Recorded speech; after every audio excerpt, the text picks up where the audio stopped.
இருக்கிற நீதிமன்றத்தை உங்களுடைய அரசியல் களமாக நீங்கள் மாற்றி காட்டாதீங்க. தொடர்ந்தார அவருக்கு 10 லட்சம் ரூபாய் அபராதத்தை இன்றைக்கி விலை கொடுத்துருக்குறாங்கப்பா. மக்கள் எப்படி போனால் எங்களுக்கு என்ன, அவங்களுக்கான திட்டத்தெல்லாம் நிறுத்தணுங்கிறவங்க இன்றைக்கி எதிர்க்கட்சியாக இருக்கிறாங்க. திட்டத்துக்கு பேர் முக்கியமாக, அதனால் மக்கள் பயன்பெற போகிறது முக்கியமாக. இப்போ ஒரு திட்டத்துக்கு பேர் முக்கியமாக, அதனால் மக்கள் பயன்பெற போகிறது முக்கியமாக என்பது கூட தெரியாமல் எதற்கெடுத்தாலும் உடனடியாக அது சார்ந்து நாம் ஒரு வழக்கு தொடரணும். உங்களுடன் ஸ்டாலின் அப்படிங்கிறது இன்றைக்கி பொதுமக்கள் அனைவரும் ஒரே இடத்துல 14 வகையான துறையை சார்ந்திருக்கின்ற அதிகாரிகளை சந்தித்து உடனடியாக அதுக்கான தீர்வை கண்டுகிட்டு போகும் பொழுது, ஏன்னாப்பா இப்படியே போயிட்டே இருந்தாங்கன்னா தொடர்ந்து 2026 மட்டுமல்ல 31 இவங்க தான் வருவாங்க போல இருப்பாங்கிற அளவிற்கு ஒரு நேரோ மைண்டடாக ரொம்ப அவசரமாக போய் ஒரு வழக்கை தொடரும்போது இன்றைக்கி உச்சநீதிமன்றம் என்ன சொல்லியிருக்குது, இருக்கிற நீதிமன்றத்தை உங்களுடைய அரசியல் களமாக நீங்கள் மாற்றி காட்டாதீங்க என்று சொன்னது மட்டுமல்ல, யார் வழக்கு தொடர்ந்தாரோ அவருக்கு 10 லட்சம் ரூபாய் அபராதத்தை இன்றைக்கி விலை கொடுத்துருக்குறாங்கப்பா. இப்படி மக்களுக்காக சிந்திக்கக்கூடியவர்கள் ஒரு பக்கம் ஆட்சி பொறுப்பில் இருக்கிறார்கள். மக்கள் எப்படி போனால் எங்களுக்கு என்ன, அவங்களுக்கான திட்டத்தெல்லாம் நிறுத்தணுங்கிறவங்க இன்றைக்கி எதிர்க்கட்சியாக இருக்கிறாங்க.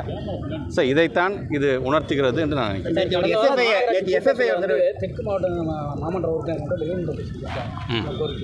இல்லை, பொதுவாக ஒரு சட்டமன்ற உறுப்பினர் முறையிலும் அதே போன்று எங்கள் பகுதியை சார்ந்திருக்கின்ற அந்த பகுதியை சார்ந்திருக்கின்ற ஒரு 3 மாமன்ற உறுப்பினர்கள்லாம் ஏற்கனவே அதுக்கான எதிர்ப்பையும் தெரிவிச்சிருக்கிறாங்க.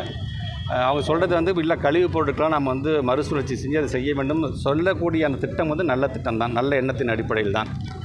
ஆனால் தொகுதி உள்ளன்று வரும்பொழுது பார்த்திங்கன்னா பக்கத்தில் இருக்கின்ற மக்கள்லாம் பாதிக்கணும். 2016 நான் அங்கேருந்து எம்எல்ஏவாக இருக்கும் பொழுது உங்களுக்கே தெரியும், ஒவ்வொரு கோடை காலத்திலும் அங்கே நெருப்பு பற்றி எரியதாக இருந்தாலும் அந்த வாடகையின் மூலமாக பக்கத்தில் இருக்கின்ற மக்கள் எந்த அளவுக்கு பாதிக்கப்படுகிறார்கள் அப்படி தான் இருக்குது. அது ஒரு வேறு இடத்துல நீங்கள் வச்சுக்க வேண்டும் என்பதுதான் எங்களுடைய கோரிக்கை. ஏற்கனவே அந்த பகுதியை சார்ந்திருக்கின்ற நம்முடைய மாமன்ற உறுப்பினர்கள் ட்ரிபிள் கார்த்தியாக இருந்தாலும் அல்லது எங்களுடைய தோழமை கட்சியை சார்ந்திருக்கின்ற சுரேஷாக இருந்தாலும் நம்மளை மண்டல குழுவுடைய தலைவர் மதிவான் அவர்கள் ஏற்கனவே அதுக்கான எதிர்ப்புகளையும் அங்கே பதிவு செய்திருக்கிறார்கள். இருந்தாலும் இன்றைக்கி சொன்னதின் அடிப்படையில் அது துறையை சார்ந்திருக்க அண்ணன் அவர்களும் அது சார்ந்து இனி அந்த பணி தொடராது என்கின்ற அந்த உத்தரவாதத்தையும் வழங்க. நேற்று எஸ்எஸ்ஐ வெட்டி கொலை செய்யப்பட்டிருக்காரு, இன்றைக்கி தொடர்ந்து என்கவுண்டர் நடந்திருக்கு. இது எதனால் இது மாதிரி நடக்குது? ஒரு குடும்பத்தில் நடந்தக்கூடிய ஒரு 2 பிரச்சனை, அதை தீர்த்து வைக்க வேண்டும் என்கிற நல்ல எண்ணத்தை நல்ல ஆஃபீஸர் ஆக்சுவலாக அங்கே போகும்போது அங்கே நடந்த தகராறின் காரணமாக இது நடந்ததாக சொல்கிறாங்க. இருந்தாலும் இது வழக்கு விசாரணைலாம் இருக்கும்போது அது சார்ந்து முழுமையாக தெரியாமல் நம்ம கருத்து சொல்வது சரியாக இருக்காது. இல்லை, நான் என்கவுண்டர் இப்போ நீங்கள் சொல்லி தான் தெரியும். இப்போ தான் வரேன், இங்கே நான் நாகப்பட்டினத்தில் 7 மணிக்கு கிளம்புனேன். இப்போ நீங்கள் சொல்கிறீங்க, நான் நியூஸை பார்த்தேன். தேங்க்யூ. இதுபோன்ற செய்திகளை மேலும் தெரிந்து கொள்ள எங்களது யூடியூப், ஃபேஸ்புக் மற்றும் ட்விட்டர் ஆப்களை சப்ஸ்கிரைப் செய்யவும்.